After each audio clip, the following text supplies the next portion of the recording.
All right. Welcome to Razor Sharp Podcast. We're going to do two topics today. I actually tried recording this earlier, but I didn't hit save on Podbean. So I don't know where it went, if it even exists.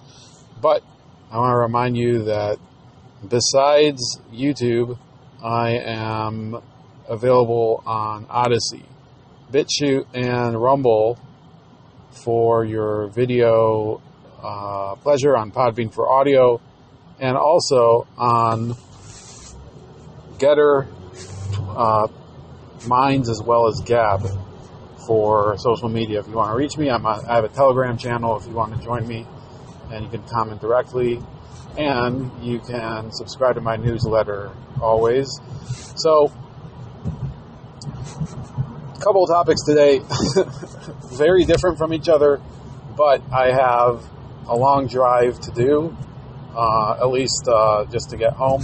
So I am going to talk about the Jack Murphy situation and all of the weird connotations to it and the small connection I have to it, which I'm sure that many of you have already seen for yourself if you know what I'm talking about. And then you can also expect me to react to Sticks, Hex, and Hammer's take on the Ukraine and Russia tensions and what the U.S. should do about it. And it's one of those situations where I disagree with him and I'm very disappointed, but I have to say something. So, first of all, Jack Murphy. I know a lot of you are not big denizens of the YouTube comment and creator sphere, so I'll give you a little bit of a background on who he is. Much of his fame owes to his publication of a book called From Democrat to Deplorable a few years ago. I think it was in 2018, if I'm not mistaken, and talking about his personal journey from being a suburban dad who had always voted Democrat and had liberal views to being now basically a Trump supporter, or that's at least what he was when he published the book. I think he hasn't really changed since then, but who knows. And of course, Jack Murphy is most seen on the Timcast IRL show. So he is there all the time. I think he's there once a week. He's one of the preferred guests, and I think that Timcast has had him as a guest largely because of the way that his views are in many ways similar to Tim Pool's, but he comes from a bit of a different angle, from being a dad and being a little bit later in his life. And also, I would say that Jack Murphy has he's lived a double life to a certain extent. And I'll explain a couple things. So, a couple years ago, Jack Murphy started to market this thing called the Liminal Order, which, from my understanding, would be kind of like a fraternal organization, maybe like the Kiwanis or the Masons or the Proud Boys or whatever it is. And it would basically be a way for men to have connections where they could build, I guess, a real network of brotherhood and show how to, better society in a masculine way. And that was the premise of it, if I remember correctly. And he would market this as sort of this, this thing that you would be a part of where ambitious, successful men meet together and they exchange their strategies for succeeding in life. In reality, I would say that the Liminal Order is just a vehicle for Jack Murphy to market his dime store self-help stuff, which, in my opinion, hasn't really gotten him that far. It's gotten him to the point where he can be on Timcast IRL, and certainly I would say if you are on Timcast IRL, you get a lot of attention nowadays because his audience has ballooned. But at the same time, this is a guy who at one point he was a mid-level management person or executive, I don't remember which one, at a company. He lost his job, according to him, through his political activity by being doxxed, and he had to basically start from scratch. And I think at some point he was divorced. I don't know whether it was before or after. And he went through a bitter custody battle with his wife over who gets to keep the kids.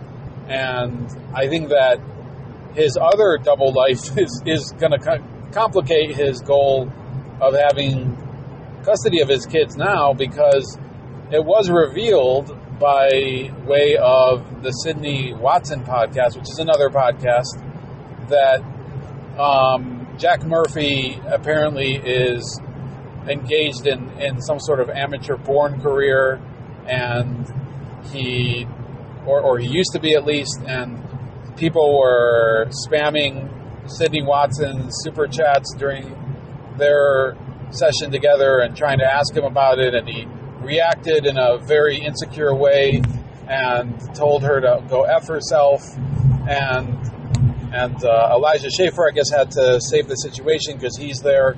All of these people, by the way, are YouTube personalities. So if you're not on YouTube, if you're not a big into creators on YouTube, then many of these names don't really matter to you, and neither does Jack Murphy. But it was revealed in the course of this saga that Jack Murphy, his real name is John Goldman. So he's Jewish when many people probably assumed he was Irish. Murphy is an Irish name. And so if you go on Gab, which is the repository of all of these,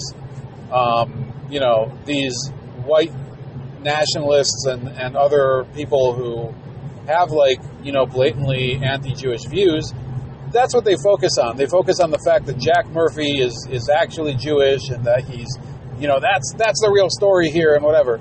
Well, I can tell you that as somebody, I'm Jewish. I don't really publish necessarily under my personal name, but it's not a secret that that's who I am, that I am Jewish and that's my background. I don't think it should be a secret. I think that you should be able to live in the world as you are, whatever religion you are, whatever background you're from. So in that respect, I don't hold it necessarily against Jack Murphy, but I do think that he is a peddler of falsehoods and basically like a huckster, somebody who has been peddling masculinity and saying, "Oh, I'm going to create this special society of men who will be masculine, role models for their children and everything." And then he gets outed for doing porn, which, albeit it wasn't like necessarily, from what I understand, actual gay porn. It was the type of porn that gay guys would watch, if just with one person, if you get what I mean. So this guy, he is a total joke now. People understandably don't take him seriously, and I, for one, feel in a certain sense, lucky that I never fell for the liminal order pitch. And I kept seeing the emails, and I was like, wow, he's asking for this much money in order to join the liminal order. And they must be getting so many perks or whatever. Well, any perks that are part of the liminal order, based on what I now know about Jack Murphy, I don't want any part of. It's too... And by the way, so I think that if he would have been forthcoming about what he really does, if he would have been, above board, everything on the table, I think there would have been people who would have accepted him. And then obviously there would have been people who would say, no, this isn't really for me.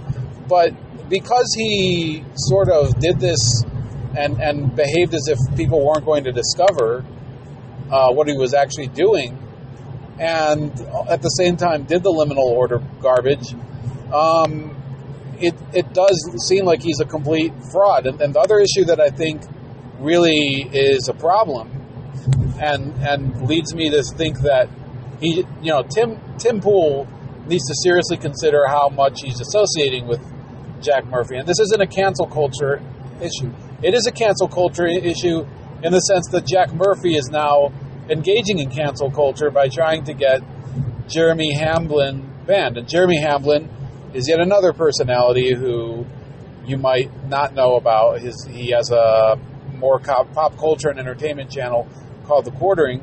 But because he was defending Sidney Watson and giving proper criticism to Jack Murphy, Murphy got him banned, I believe, from Instagram, if I'm not mistaken. I don't remember what it was. I am 100% against any attempt to deplatform anyone due to supposed harassment or whatever it is. And Jack Murphy engaging in this, I think, it just shows that he is only in it for himself. He gives a bad name to the movement. He gives a bad name to anybody that he's associated with. And I would say that it would not surprise me if the liminal order, if Jack Murphy disappears from public life, the liminal order is also done. Because who wants to be part of an organization like that where the head of the group simply is, this disingenuous creep? And that would be the real measure of whether it is a Ponzi scheme or not. If it was not a Ponzi scheme, it would be able to survive its founder. You understand? I don't think it really will.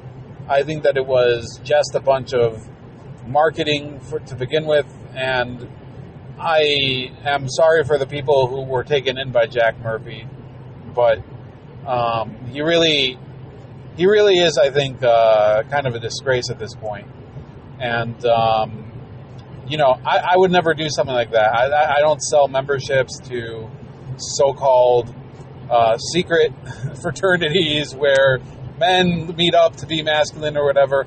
And that's one of the reasons I didn't join was because I was thinking, why would I join an organization like this? I've never wanted to be part of a fraternity or a group. I just I hang out with the friends that I have, and that's it. I need to give it an official, formal name, and then on top of that, I need to do this with paying to get into a group of strangers. I always thought was ridiculous.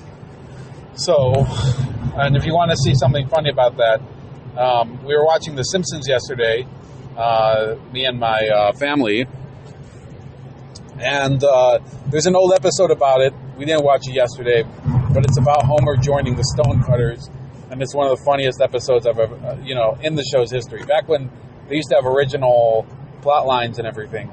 So that's the end of that topic. The other topic is regarding another YouTuber, but it's an opinion. So for those of you that are not into, creators and everything, at least this will be a little bit more relatable. So the person in question is Styx Hexenhammer. I am indebted to Styx Hexenhammer for a lot of ideas that I've had, that basically he pioneered, but that I think have helped me to, find new content to listen to, and that was through his promotion of alt tech. And I think without him, a lot of these alt tech websites would have probably been less successful, especially BitChute. So I would say if you're not on BitChute yet, you should get on it. It is much more free. It's pretty functional at this point. It used to be kind of spotty. And you definitely have a lot of great creators. You also have a lot of crappy creators, but that's you can find whoever you want. Now, Styx Hexenhammer had an opinion, which was probably one of the most disappointing things I've ever heard come out of his mouth, that the United States should have had pushed for Ukraine to be admitted to NATO in order to stop Russian aggression against Ukraine. And the sentiment, I think, is fine, that we want to stop Russia from gobbling up Ukraine because we don't want we don't want sovereign nations being destroyed. And I think that the U.S., what their real agenda should always be preserving the sovereignty of each nation on the international scene. But it shouldn't necessarily be through military means, and it shouldn't necessarily be through sanctions and everything. Now, the limited tools that we have available mean that we're not in a great situation. So a lot of people would agree with sticks, but I don't. And here's why. The reason that we're in this mess, and the reason that this would make it worse, is that admitting former Soviet satellites or Soviet republics to NATO is how we got here. The fall of the USSR in 1991 should have led to either the dissolving of NATO, the dissolution of NATO, or repurposing it and making it more into a less powerful alliance where, it would simply be what it was supposed to be, just a partnership, but at a much less intense level, where instead of having NATO troops, you would have, drills between NATO members and various agreements. Instead, NATO has become like a monster, and NATO got involved in Yugoslavia. NATO got involved in the Iraq War, and it's been basically an instrument for Western countries to flex their influence over other countries that are outside the West. And with Russia, it's no different. You have to understand that when it fell apart, the Soviet Union was ready basically to open up to the West and to accept that the ideological battle was over. And it was a great opportunity that was missed, where we could have said to the Russians, we are now one community of nations in the world. Everybody should, freely interact, and we're going to, address common threats like terrorism and international crime together as friendly nations instead of as adversaries. And that's what could have happened, but that's not what did happen. Instead, the Western nations and their defense contractor buddies decided, well, we're going to break up Yugoslavia and turn it into, all these small countries. And some of those countries are in NATO now because of the expansion of NATO. So you have, I believe, Croatia I think Croatia is in NATO. Montenegro for sure is in NATO. And there's no reason why they should be, because there's no threat to Montenegro. Nobody's trying to conquer Montenegro. But it's basically another area where the United States government can sell through its, it can sell weapons, and basically the U.S. defense contractors, they get new clients that way for a country that has no real enemies, to my knowledge at least, except not even Serbia, by the way. So they'll bullshit you and say, oh, Serbia is planning this big military buildup, and it's all bullshit. And it's the same thing that they try with Russia. They pretend as if Russia is the greatest threat to international security, when in reality, some of that, obviously they have expanded and they've committed acts of aggression, but the context of that is that the U.S. has admitted former members of the Soviet Union into NATO. Not the U.S. alone, but the NATO membership has. So you have former Soviet republics like Estonia, Latvia, and Lithuania that are part of NATO. You have former Soviet satellites like Poland and Czech Republic that are part of NATO. And they have in their recent memory Soviet occupation that would motivate them to be part of NATO. And it's totally understandable, but the idea is that it's caused the Russians to be cognizant that they're being encircled. And therefore, they've been encroaching on several of their neighbors, on Moldova, on Ukraine. They basically control Belarus, not directly, but in terms of international relations, Belarus is dependent on the Soviets, on the Russians, I mean. but the fact is that the Russians have committed acts of aggression against some of these countries, Georgia in the past, or you've had aggressions instigated against Russia. What happened in 2008 was actually instigated against Russia. It was the Georgian government saying, well, we're going to invade these two small separatist republics that are allies of Russia in order to enforce Georgian sovereignty.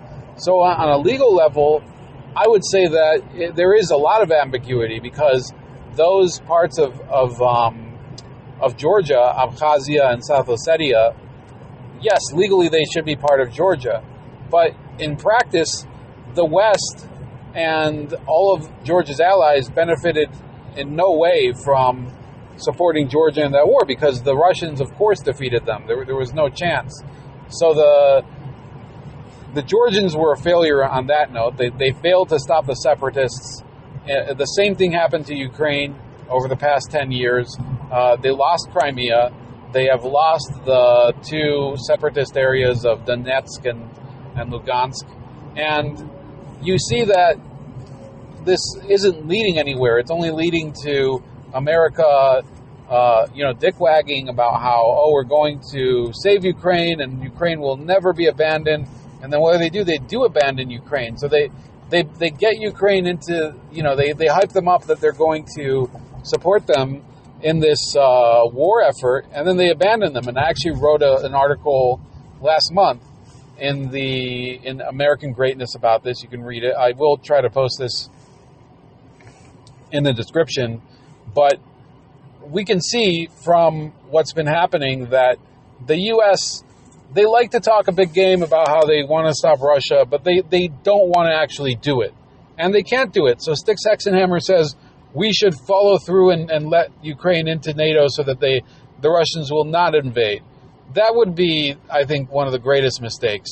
And coming from him, it's a real disappointment. He's one of the more anti-interventionist YouTubers, but this is like a Noam Chomsky moment.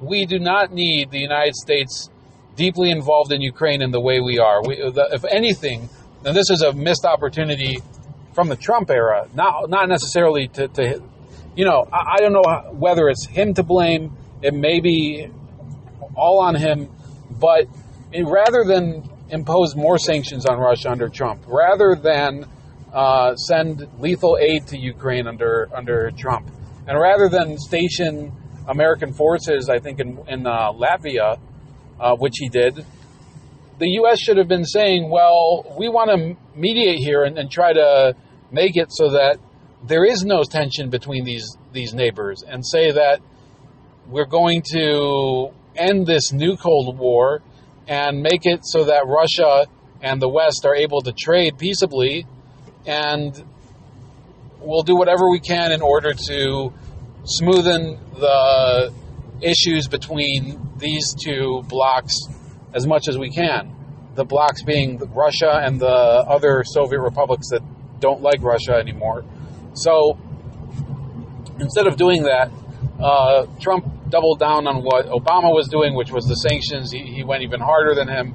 It did prevent Russia from going wild under him, but it's only temporary, because this Biden administration, even if they continued the Trump policy, Putin would not take it seriously. Putin has no reason to take Biden seriously after what happened in Afghanistan, after what's been happening with China, after everything that he knows about Biden's personal issues in terms of his corruption and his cognitive abilities and everything. The Russians are laughing about this. So I would say that I have no problem with criticizing the Biden administration, but this is the wrong type of criticism.